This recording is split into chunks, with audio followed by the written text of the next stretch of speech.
559 Fights number 100 podcast. This is a very special podcast that probably will not happen ever again until 559 Fights 200.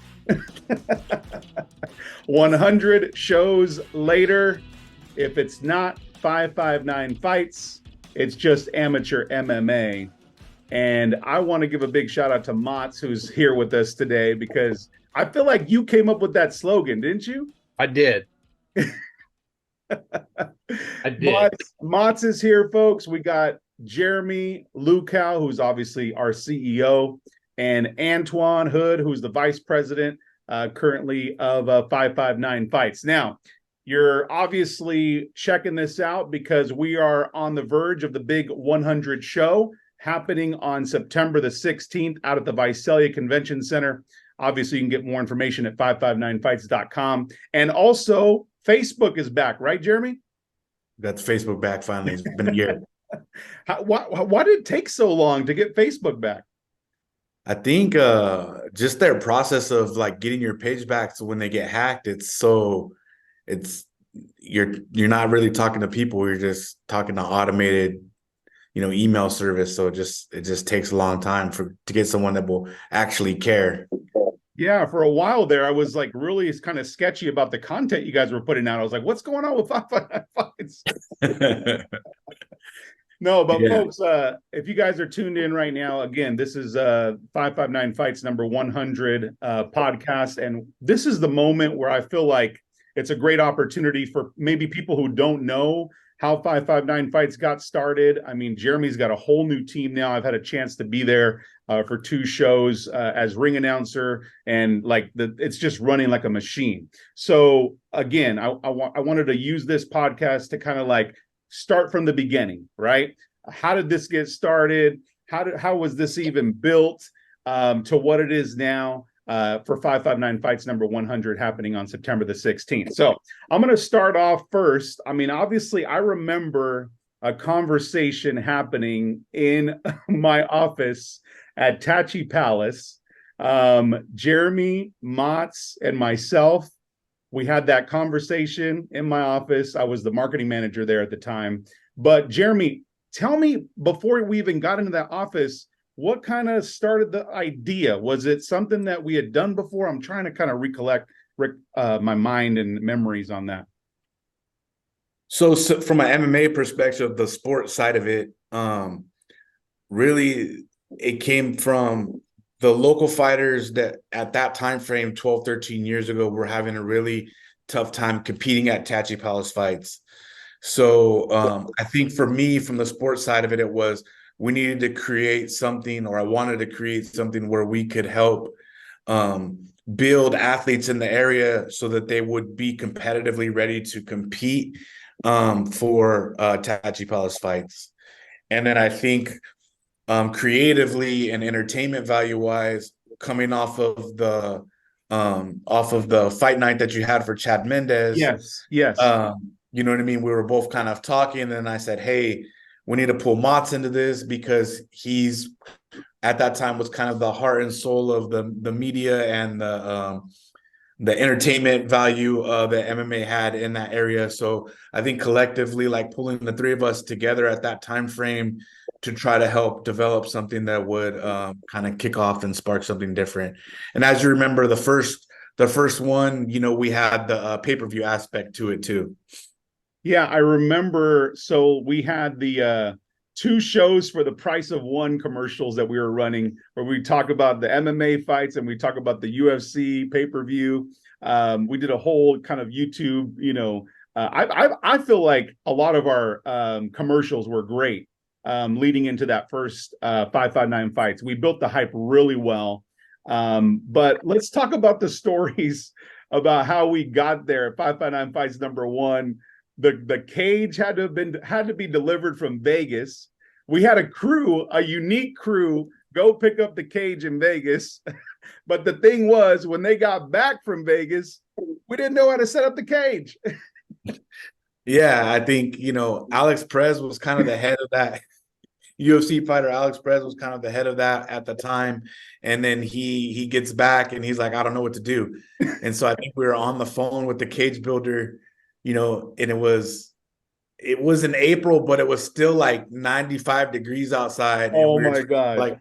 we're trying to figure out how to build the cage in the sun the day before the event. So I was no one knew how to build the cage. No one had tools. We didn't know what the hell we were doing. Alex Perez was was trying to lead the charge for us. And for those of like people that are maybe tuned in and may not know who Alex Perez is, come on, he's in the UFC now. Like, so yeah, we're talking about Alex Perez from the UFC that was a part of 559 Fights #1 and allowing us to have a cage at the event. I mean, that is just so crazy. Now, Mats, I want to ask you, what just 559 Fights #1 right now? What's a memory that just goes into your mind right now for 559 Fights #1? Well, I don't know if you guys remember, but 3 days prior to that, I threw my back out. So I couldn't even move. I was on a cane, and you guys thought I was bullshitting you. Like, I didn't want to come help and this, that, and the other thing. And I showed up on a cane. So that was one of the memories. And I think it was like the week before, it was raining and like the weather just absolutely sucked. So we were all worried about, this bad weather. Little did we know it was going to be 95 degrees or something crazy. It was night and day. It was absolutely unbelievable. So I remember sitting out in that scorching sun and, just feeling for the fighters and whatnot. I mean, we could go on and on about that specific event, but I don't want to talk this whole time. No, yeah, and there was a lady that passed out too. Correct. Outside the event or something like that. There was all kinds of stuff that was going on. I don't know if we sold more beer than any other event ever, but we didn't sell beer, we gave it away. Yeah, we gave it away. Yeah. Yeah. So there was a lot going on for absolute sure. Like, it was a learning experience to say the least. If I go back to that time, I mean, think about like just how events have like transitioned, like here in the Central Valley, like what the value that we had for that amount of price ticket, right, was just crazy. We offered so much at 559 Fights #1. Right. Hey, here's a bunch of free stuff. Can we give you anything else? Well, don't worry. We'll handle it the next time. Yeah.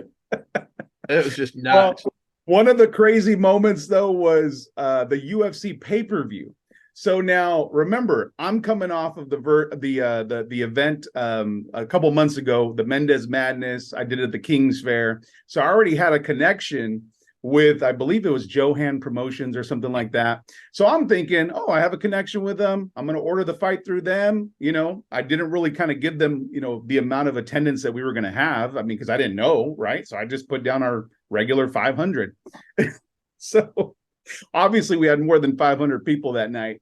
And Jeremy, we get a call from the UFC lawyers. What was it? The next event, right? And they're like, wait a minute. Yeah, we're promoting the next event. And Mike Mersch was the UFC attorney at the time. And he sends a cease and desist. And I, connect with him. And he's like, man, this is a brilliant idea. Like, I can't believe no one's ever thought about this before, but I got to shut you down. He was just like, it's such a great idea. You're no longer going to be able to buy pay-per-view anymore. And kind of was, then it kind of evolved from there to us having to kind of change our business model a little bit because we were so innovative at the time, even though we didn't know what the hell we were doing and that it was an innovative idea. But yeah, our first we do a show and then immediately after the UFC is like, hey, you can't do this anymore. So basically we went from having the fights plus the UFC pay-per-view to kind of having to, restructure and create just the element of just having the fights without the pay-per-view. Yeah. And I think the three of us kind of sat down and we were like, hey, do we want to keep doing it without the pay-per-view or we just want to do sport? And kind of to my recollection, a lot of my early Hunger was kind of driven by Mott's because Mott's hated everybody. So so he would kind of get me pissed, like, yeah, well, we're better than these guys, or fuck these guys, or these guys. And I'd be like, yeah, Mott's like, yeah. He would round me up. So I think early on, like, I didn't really have so much the passion to do it, in a sense, to continue to do it after our idea was shut down. But then Mott's was so eager for us to like kick other people's asses. It was like, all right, cool, let's go kick other people's asses together then, I guess. Yeah, because at the time, I mean, there were probably what, like a handful of Valley promotions, right? That we were kind of like, yeah, there was other competition with. there was other shows out there and other Yeah. teams and other things that were going on, and it was just like it became like a kind of a real competitive time, you know what I mean? And Mhm. Mott's really kind of, I think, I don't know if he just manipulated me or what. Like he just must have known like I had that bone in my body or whatever, and he would just, you know, on the side always be proud of me, you know what I mean? Like, well, let's do this, you know. And I think it kind of motivated me early on for those, you know, about first 50 events, you know what I'm saying, to really like kind of like stick it to people and really build the brand. Yeah, we kind of.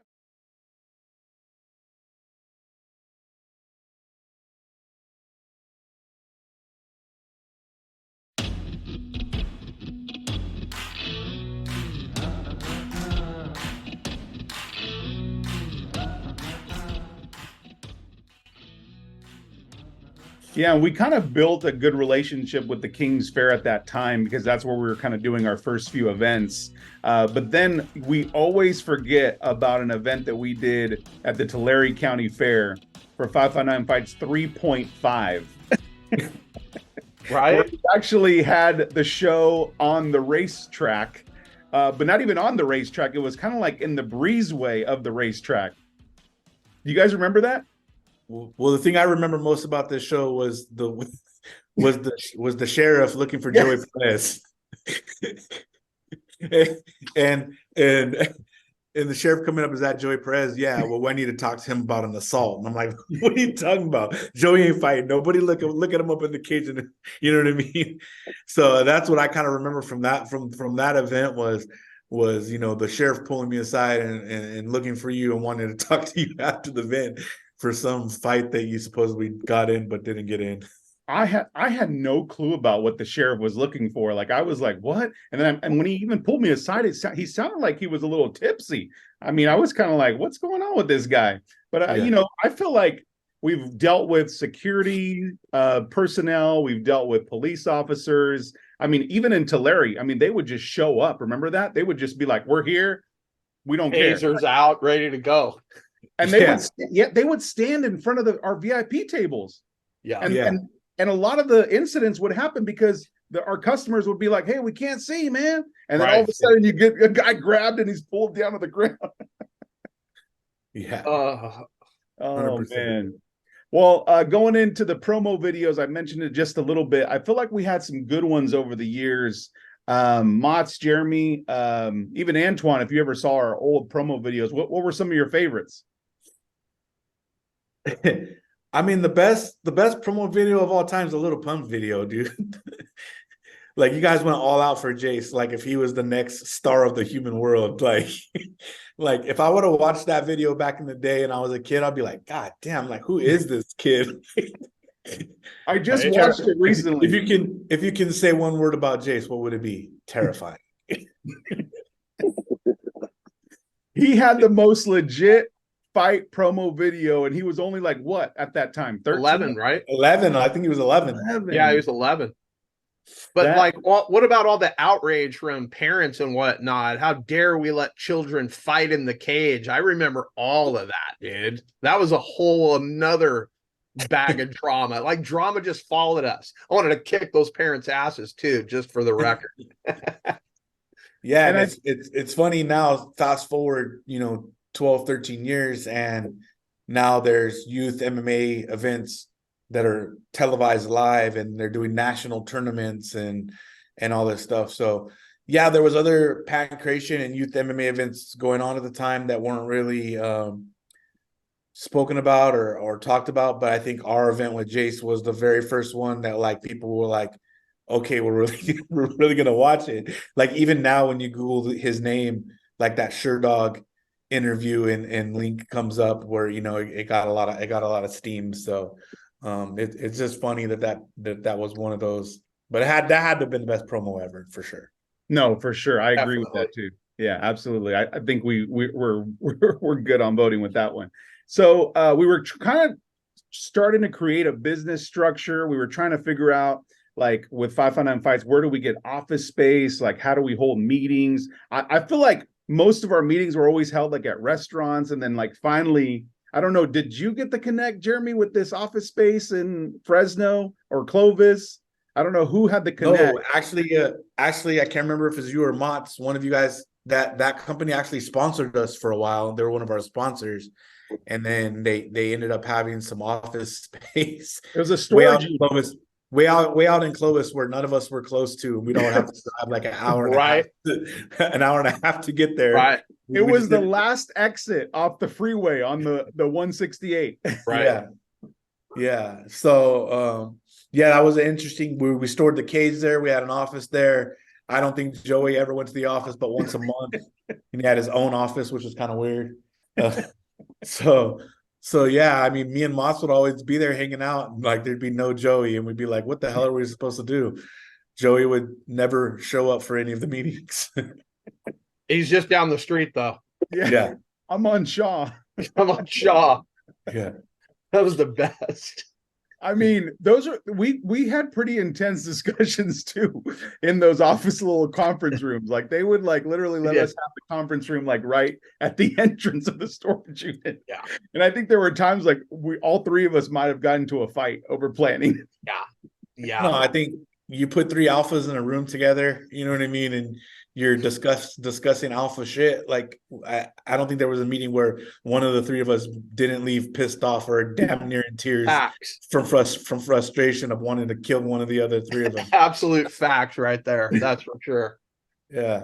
I was talking about the King's Fair as a venue that we kind of like, used over the time of, the first 50 shows, but there were so many other venues like that we like utilize for the fights. And like, I feel like we were so innovative with like the venues that we were using. Like, most people, they go, "Oh, what's the nearest auditorium?" and we'll do an event there, but they never think outside the box. Like, "Oh, if there's space, we can do an event there." You know what I mean? I feel like I'll tell you, one of my favorites was the Dome in Bakersfield with our boy Chencho. You guys fucked me. Remember him? Oh, dude, he was epic. Yeah. Absolutely epic. I remember that conversation. We were leaving. I don't know if we were leaving, but I go, Yeah. Chencho, hey, how was the show, man? He goes, you guys fucked me. That was the best. That was the best. That was truly the best. We just had a better deal than you, buddy. Ah, that was so good. No, that was one of the things driving down memory lane. I thought about events like, and then Dinuba was another epic. Yeah. That Dinuba Hall, and then the Golden State Mall. There's your answer. Yes. An actual mall. Okay, guys, let's paint the picture for everybody that does not know. That wasn't a mall. That wasn't a mall. That was like a No, I don't know who accused him of being a mall, but you're right. yeah, that was not a mall. It was like a 3-story swap meet. Yeah, It was horrible. But think about this: the lights of the building are literally like in the cage. Like, I felt like a chandelier was in the cage. Yeah. I mean, Didn't it have a banner? Didn't it have like a banner just like hanging off the side of the building half-assed that said Golden State Mall or something? I think Didn't it have a sign? yeah, I think that was one of the first shows where I actually wanted to physically kill Joey because we were advertised for 2 months that we were doing a show in Hooters parking lot, and it was supposed to be branded with Hooters, and all this cool stuff was going on. And then like a week and a half before, Joey's like, we can't do the show at Hooters. And I'm like, what the hell do you mean we can't do the show at Hooters? Well, they don't have a liquor license. I'm like, oh my fucking God, dude. This is Do you remember at the event, the Hooters girls, they couldn't even put the ring card signs up high to the roof so they would. Dude, that was epic. We had a great relationship with Hooters in Bakersfield. Like, they were, they obviously were a part of some of the events that we had even before that. But I want to give a detailed experience based on what Mott's just said. Well, there's your answer. So I think all three of us were standing outside, and someone walked up with their kid. I think they're maybe about a teenager or something. They go, "Oh, the fight's tonight," and then she goes, "Is it free?" And we go, "No, it's $25 per ticket." And the lady goes, the mom. "Well, there's your answer."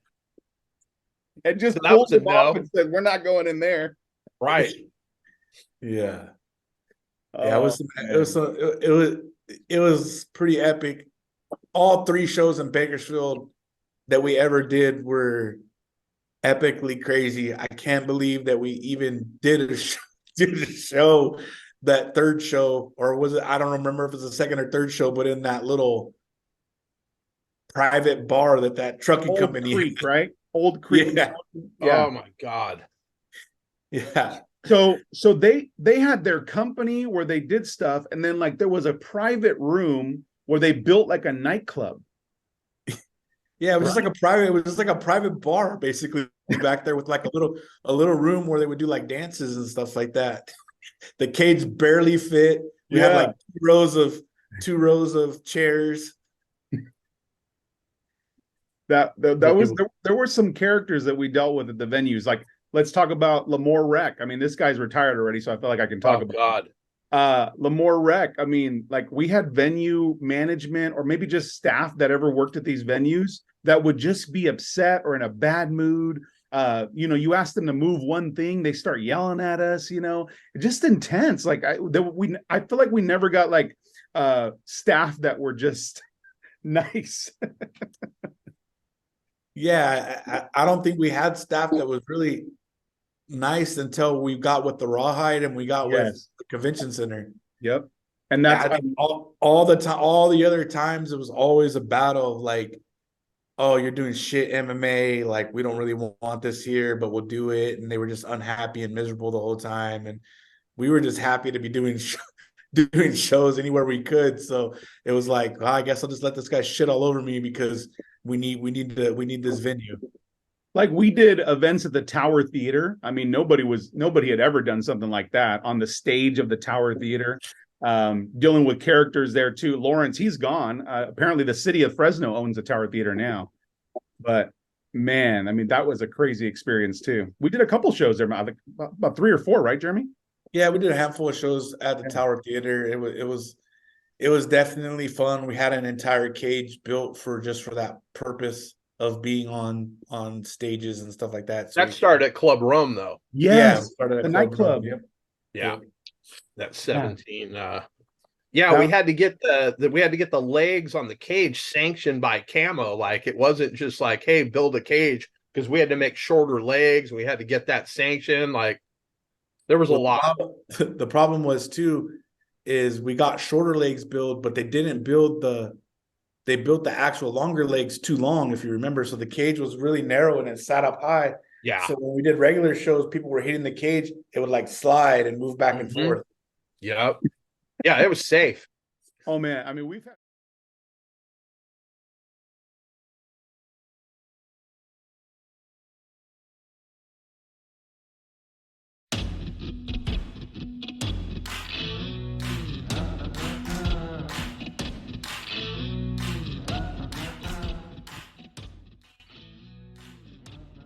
Oh man, I mean, we've had so many great moments from the first 559 fights all the way until, I would say about 50 shows. Motts, when did you kind of decide where you were like, okay, I'm out? I think it was maybe 40.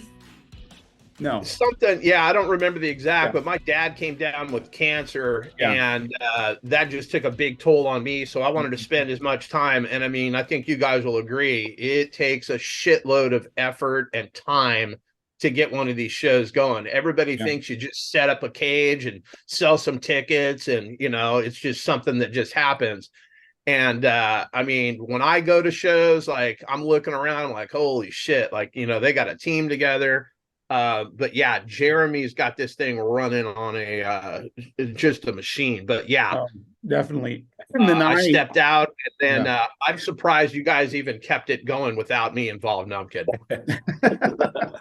No, and then I stepped out. What was it? 82, Jeremy? 83?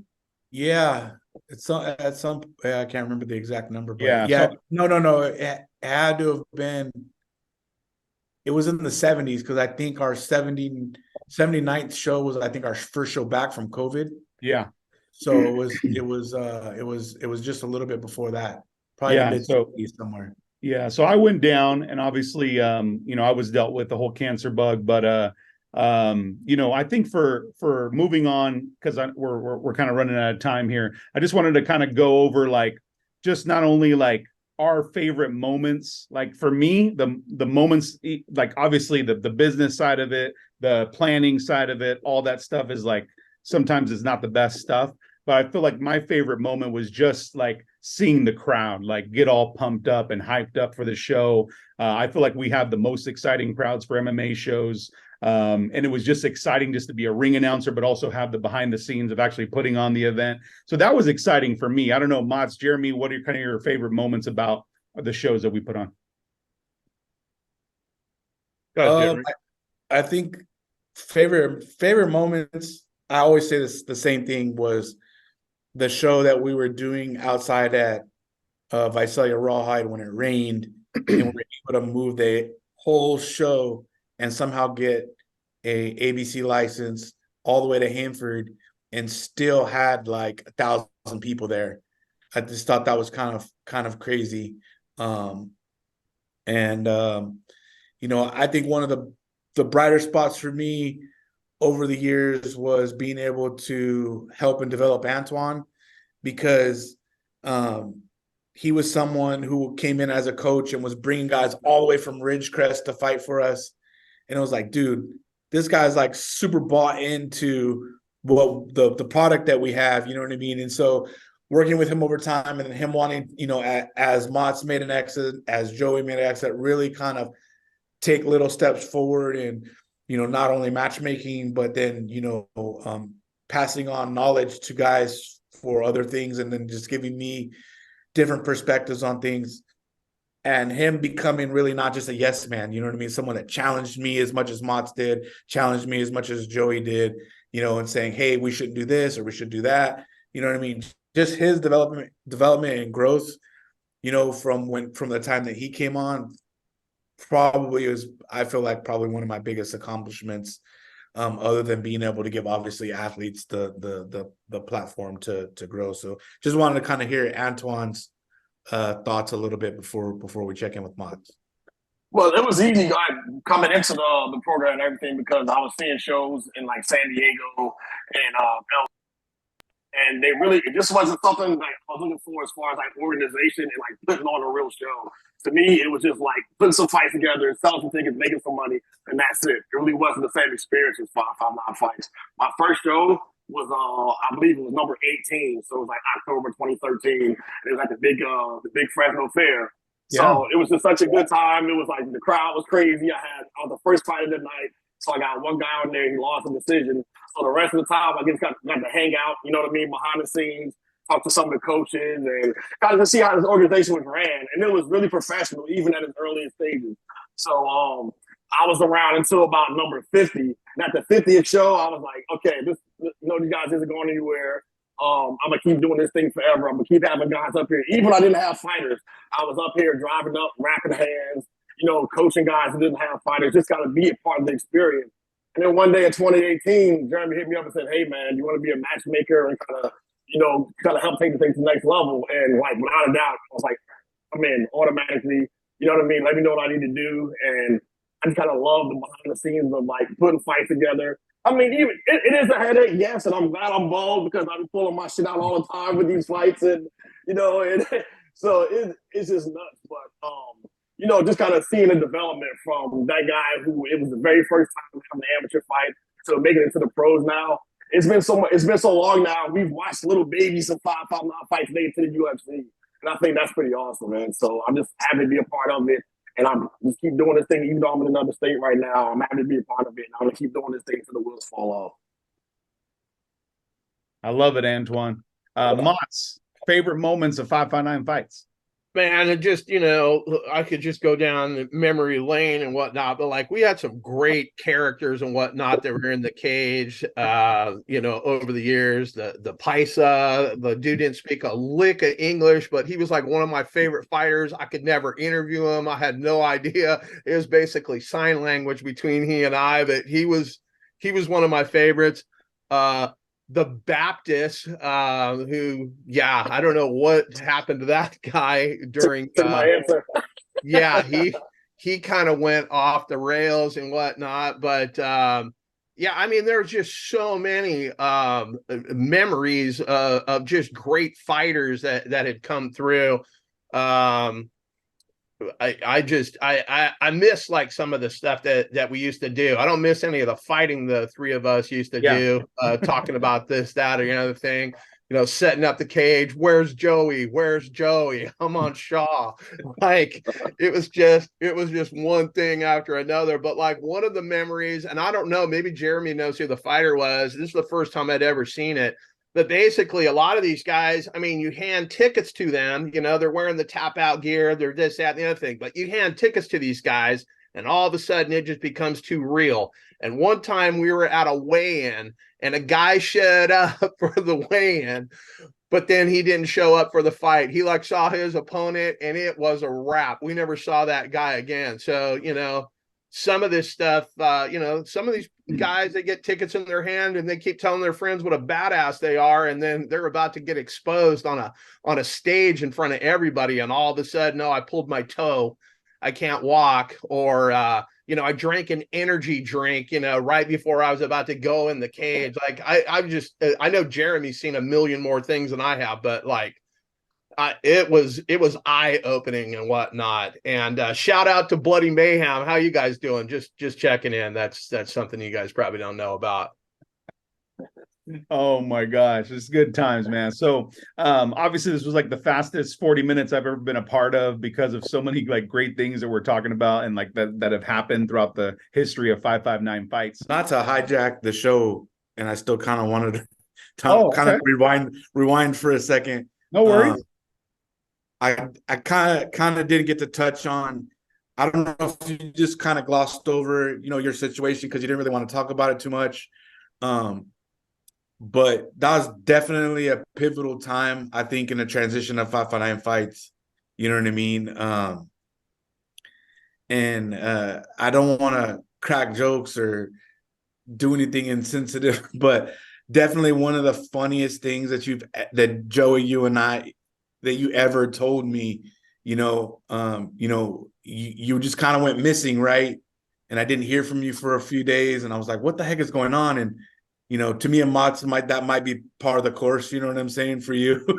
But then reaching out to your brother and your mom calling me and letting me know, that you were in the hospital, and she said I could come visit you. And I just remember like going to visit you for the first time, and you kind of telling me, that you had testicular cancer and stuff. And I was just like, I was super shook up and like worried, and I was like, Joey, like, how the fuck did you not know that like this was going on? You know what I mean? Because you were just like, I just didn't feel good. You know what I mean? And I'm like, how? And and then like, I remember your mom telling me, everything was going on. I was just like, Joey, how did I just remember you telling me like, I just thought my balls were big.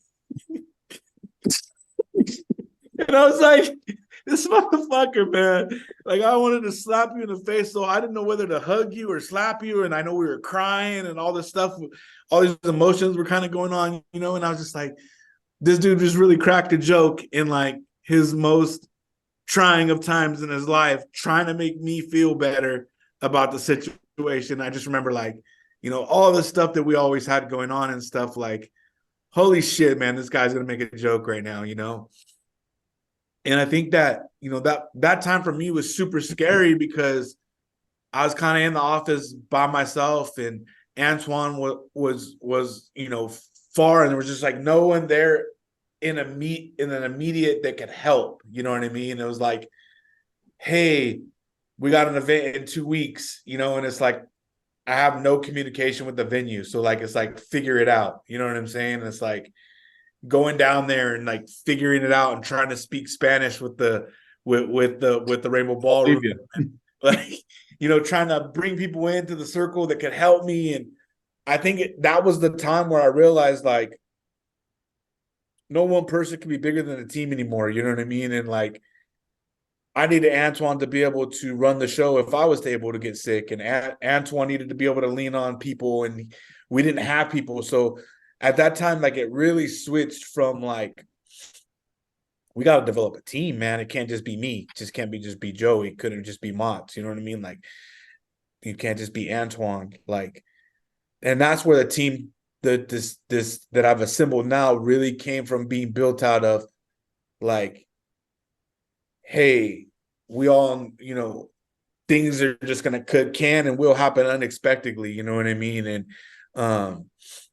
you know, and so if I don't develop people that can take this over and do this when I'm not in good health, or if I need to be away at something else, or Antoine needs to be away at something else, then we're doing a disservice to the people in our community. You know what I mean? So that's where the idea of really developing this team came in a sense, and we started strategically putting people in different positions.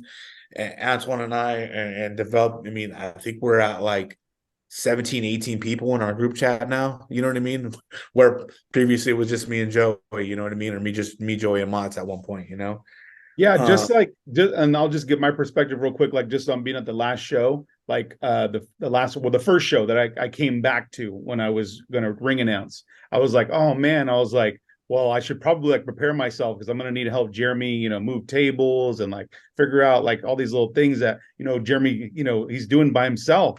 So I walk in and I'm like, what the heck? Like there's like a whole crew that each have their own duties and like a whole structure. And I was just like, shoot, this is great. So I mean, yeah, so kudos to, you know, building that, you know, but like I said, like you said, it took this pivotal moment, you know, for that to happen. Yeah. And so, you know, I just want to say thank you.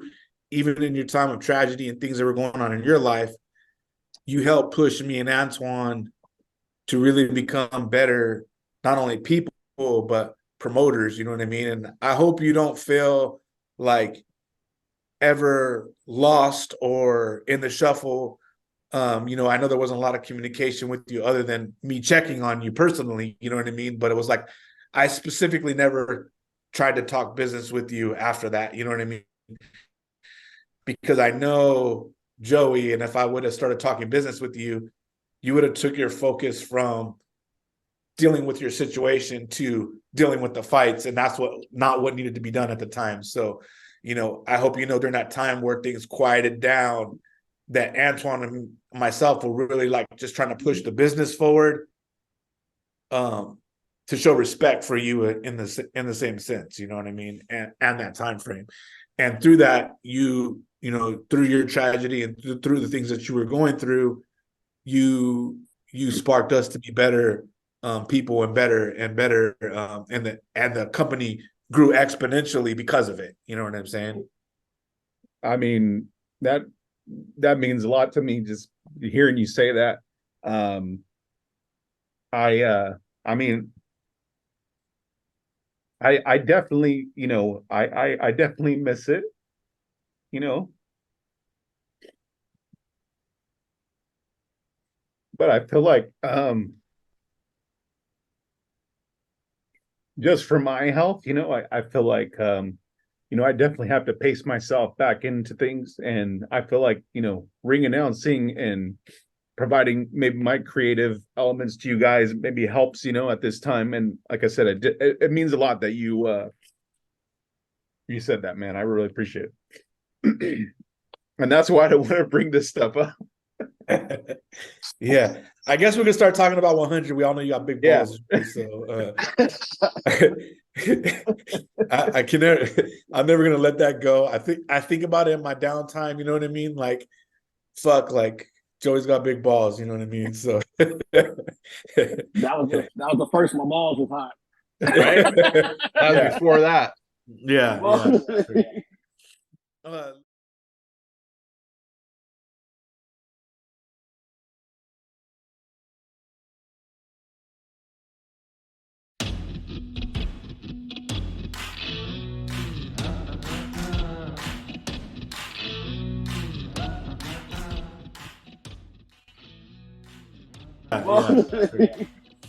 Let's turn it over to Antoine. Antoine can kind of give you guys a breakdown of what we got going on for the event. Maybe he could touch on some of the changes as far as the VIP stuff goes, if he feels comfortable doing it, and all that crap. So, go ahead, Antoine.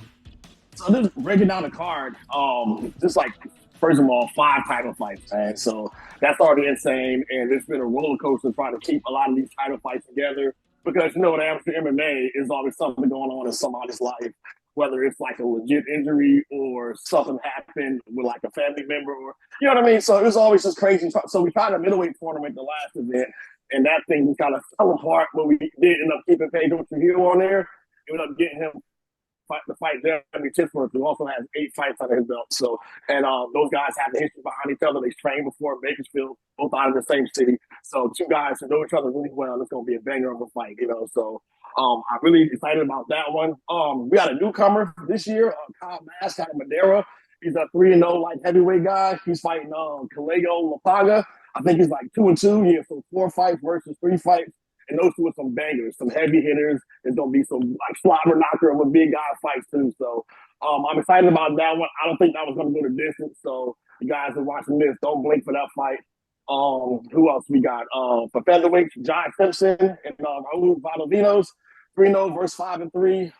Simpson got a little bit more of experience on him, but went him up from featherweight because like he fought at bantamweight a couple times and kind of sometimes was off for powder too. So we finally got up to 145, and he's going to do the damn thing there. So I'm excited about those guys. Who else we got? For the Camo 125, and for the promotion title, Javi Torres and Robert Lopez 5-1 versus I believe Robert is 4-0.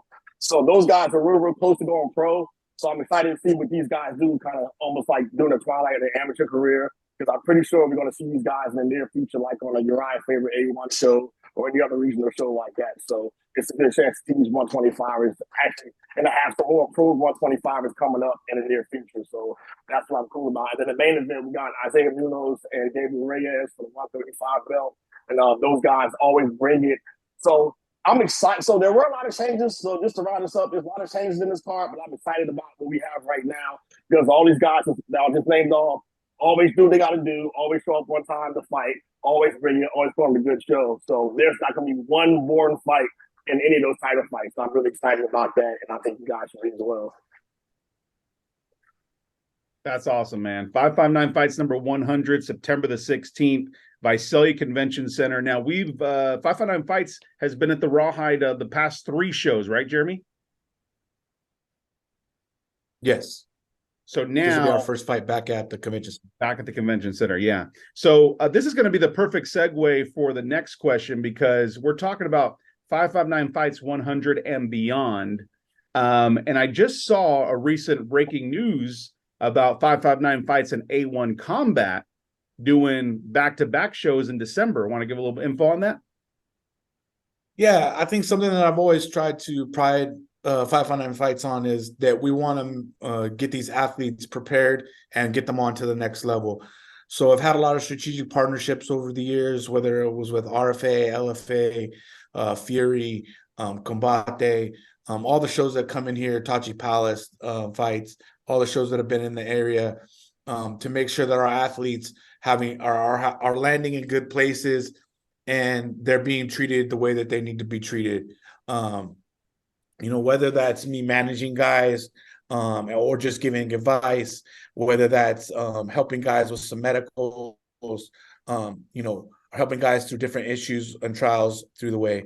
A1, Tom Anderson, has been a great partner for us this year. We've really grown mutually, advertising each other's events, him signing some of our athletes and working with the athletes that have been for 559 Fights. And we're just kind of looking for more creative ways to continue to grow and develop mixed martial arts in the Valley. A lot of people thought like, doing a pro-am together would be cool. But, I just thought having 2 shows on 2 separate nights, could really help us still have a great night of amateur fights and have enough pro fights, so that we could do 10, 11, 12 pro fights where the night is not too long. And, the one thing that I don't like about our sport is a lot of times these events that get put on, in order for the promotion to make money, they got to make it a freaking 8-hour event. You know what I mean? And it can become frustrating at times for the fans, to try to sit through that much MMA, or if Joey is trying to give away something in the cage into a dance competition, contest. or something, you know what I mean? Sitting there through some guys fiddling or whatever the case may be, a concert, the attention span gets lost, you know what I mean? So really trying to cap the events at that 3-hour mark, you know what I mean, is something that I think is crucial for our sport. And I wanted to give that experience to people in a 2-night event where they don't have to sit there for 8 or 9 straight hours. They can just come on consecutive nights, and doing it on a weekend where everyone's going to be in town for the holidays, you know what I'm saying? And these guys can really kind of put forth a great show. And A1 does a really, really good job of supporting local MMA, and it's a partner that I really like working with. So one of the questions that I really wanted to hit on this podcast, because it's 559 Fights 100, is 100 and beyond. So like, obviously you talked about just this year, that partnership with A1, but where do you see the next 100 shows? Like, will it always just be amateur MMA, and then obviously the mixing in, the jiu-jitsu tournaments? Or are we going to do more? Is there some things that are that you're thinking in your mind right now? I'm always trying to be creative, and I'm always open to other people's suggestions. We did do a lot of grappling these last 2 years on our events. We're going to take, we're going to stop doing grappling for a couple shows and kind of revamp that a little bit, see what kind of direction we want to go in as far as the grappling. So after the 100, you might not see grappling in November and December. We have dabbled in and talked about doing some Muay Thai during our shows. But I think for me, like, I want to keep 559 Fights super authentic, you know what I mean, and at its roots. We're an amateur MMA promotion that really focuses on teaching these guys how to get to the next level and what they need to do at the next level. So at our core, 559 Fights is going to stay 559 Fights, if that makes sense. I think you will see, like we're doing with this December event, a 2-night event with A1 Combat, you will see some other strategies like that in 2024 and moving beyond. But I think at the heart and soul of things is we're going to do what we do well, and that is put on one of the best amateur MMA promotions in the country.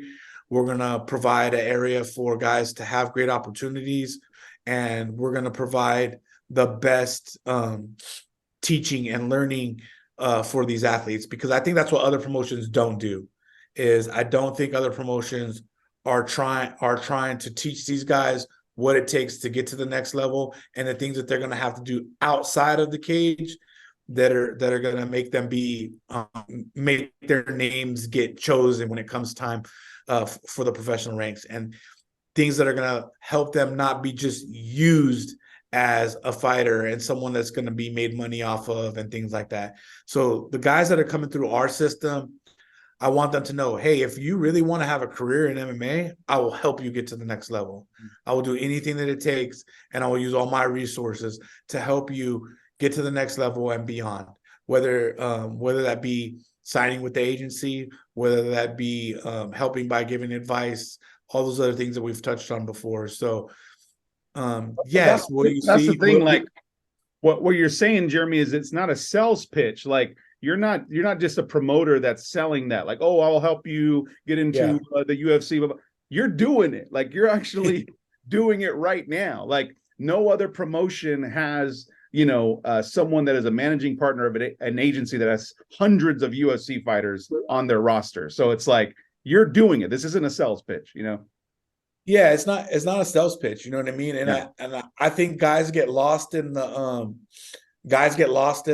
hey, I'm 2-2, and I feel like I should fight for a title, and some random show gives them an opportunity to fight for a title at 2-2 or 0-5 or whatever the case may be. Those are just carrots that promoters use to get you to do what they want you to do. You know what I mean? They get lost on that short term of hey, this promoter is going to give me $500 in travel money, even though I'm only traveling 50 miles, you know what I mean?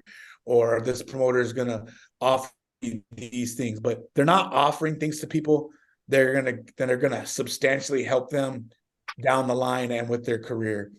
And that's what I want to offer people is, hey, I might not offer you the title fight that you think you deserve, or I may not pay you money that you shouldn't be getting paid anyways, or I may not be giving you a special secret sponsorship or a fight of the night trophy, you know what I mean? Things like that.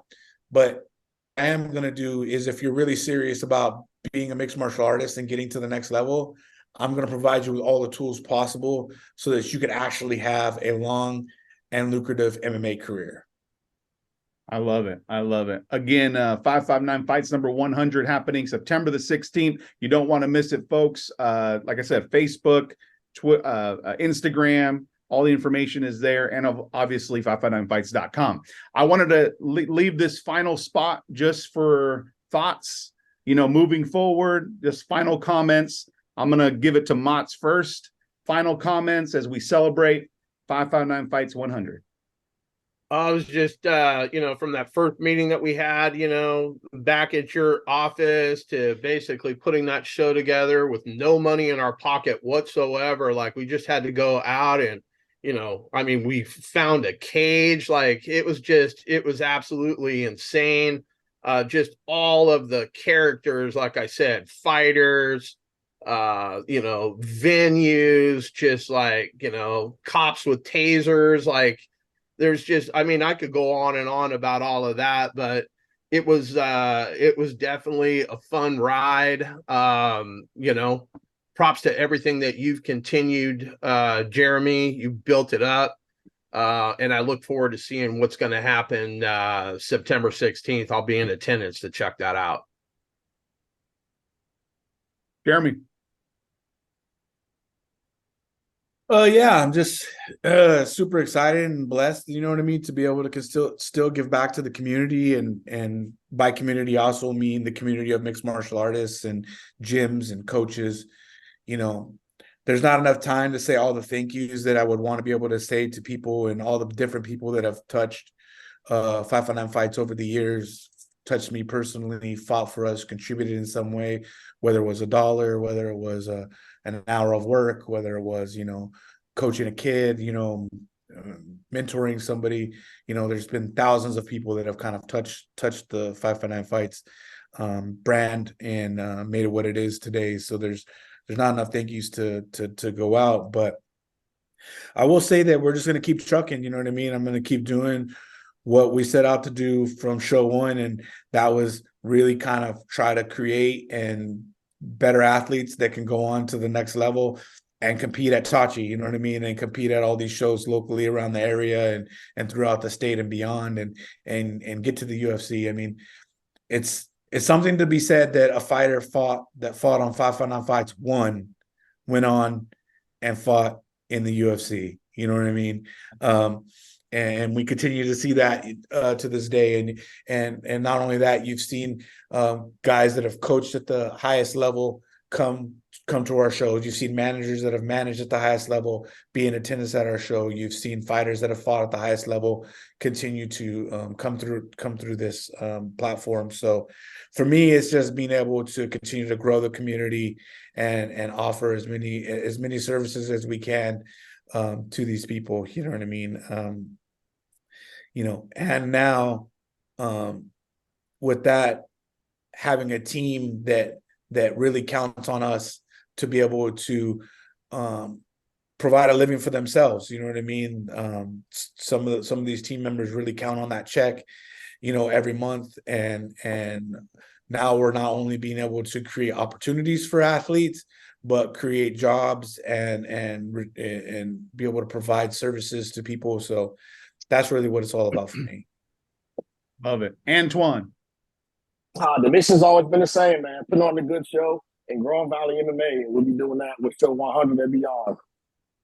Exactly. We'll be doing this again at 559 Fights 200. We'll, like I started the podcast with, that'll be the next time we'll all be together on this podcast. Mm-hmm. No, but I want to leave my final thoughts, and I just want to say, you know, I've had probably the best times of my life, you know, working with Mats and Jeremy and Antoine. Obviously, we got a little bit of time to work together, but I would always see you at the show. So, you know, even if we weren't in the trenches as far as the event planning and all that stuff, we would always talk at the shows, and you're always great to us with your fighters and all that stuff. And you were always putting in the extra work even at that time. So, but again, I had some of the best moments of my life working with you guys. And you know, I was crazy. I was immature. I was unorganized at times, and you know, I'm just excited for this new journey, you know, working with Jeremy and Antoine, you know, and I'm excited for what's to come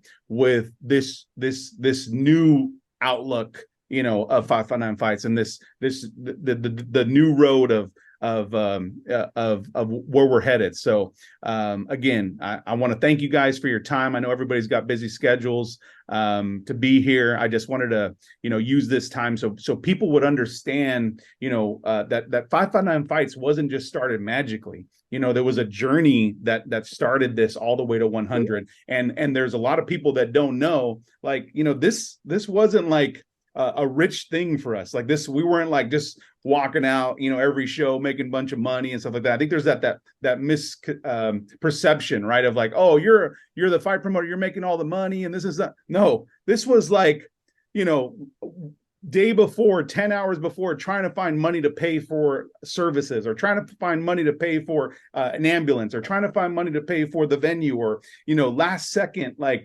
Jeremy, I found the money, I got the $100. Like, this was a struggle. Like, it was not easy. And it's still a struggle today. Yeah. So you want to be a fight promoter, huh? No, but no, 559 Fights 100, September 16th, Visalia Convention Center, folks. Get your tickets. I think, Jeremy, VIP table sold out, right? Yeah, VIP tables are sold out. Row A tickets are sold out. I have like 5 row B tickets left. You're gonna have to. Everyone else is gonna have to pack in like sardines, general admission. But it's gonna be a show. Everyone's gonna love it. You know what I mean? We have great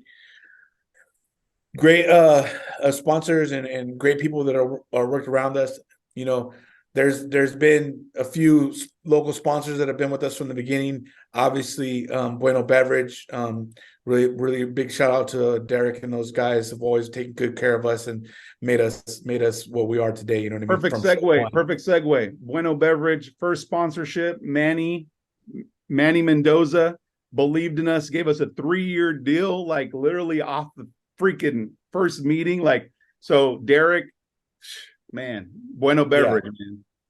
Yeah, and another one I can think of, you know what I mean? It's been a great partnership, and you know, I know that I don't talk to them much, and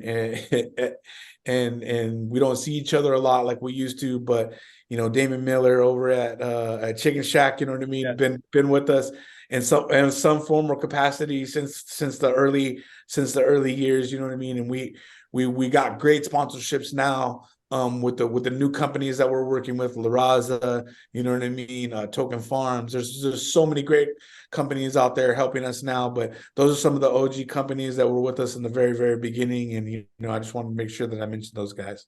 And Jeremy, you kind of touched on it really quick in your speech, but like anybody that has like helped us, whether it was financially, whether it was moving a table, moving a chair, like whether it was just picking up some flyers and putting them up at events or selling tickets or whatever, like whoever has helped with 559 Fights, like, I just want to say thank you, because I mean, like I said, we wouldn't be here without those people, even though they're not with us every day or whatever, they still had something to do. And if you're out there listening, like, you had something to do with 559 Fights 100. So yeah, and I tell people all the time that reach out and sponsor or buy a VIP table, and I don't think they really understand or grasp the concept sometimes, but virtually every single one of those dollars goes back to the fighters in some shape or form. Whether it's us providing gloves and shin guards for them so they don't have to purchase them, whether it's us providing a hotel room or gas money or paying for a license or paying for medicals. All the money that has come into this program through these sponsorships and through these ticket sales and all those things goes right back into these fighters' pockets in some shape or form, so that it could help them and give them more opportunities. We want to be a organization that is giving back to these guys, and you know, just these companies that have come in and helped us with the sponsorships and endorsements and, you know, donations and all those types of things, or buying a VIP table, have really helped us and really made us grow. And shout out to all the production crew too, like the lighting guys, video guys, photographers. I mean, any type. Oh, cage crew members that we've had over the years. Yeah, everybody. Antoine wants to make sure we shout out the ring girls. Hey man, all right, guys. September 16th, be there, Visalia Convention Center, 559 Fights, number 100. Mott's, Jeremy, Antoine. Thank you, guys. And we'll see you September 16th. All right, see you, fellas.